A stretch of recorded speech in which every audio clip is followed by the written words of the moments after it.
রাত, কদরের রাত। এজন্যই রাতের দাম। বলে কত দাম? লাইলাতুল কদরি খায়রুম মিন আলফি শাহর।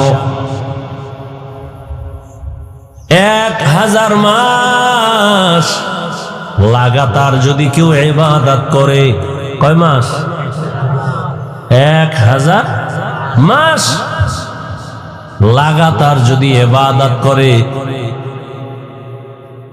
এই 1000 মাস ইবাদত করে বান্দা যা পাবে, রমজানুল মুবারকের কদরের রাতের ইবাদত করে বান্দা এতটুকু নয়, বলে খায়রুন, তার থেকে আরো বেশি পাবে, তার থেকে আরো বেশি। মুফাসসিরিনে কেরাম বলেন, এখানে বলা হয়েছে আলফি শাহর, 1000 মাস। বলে তুই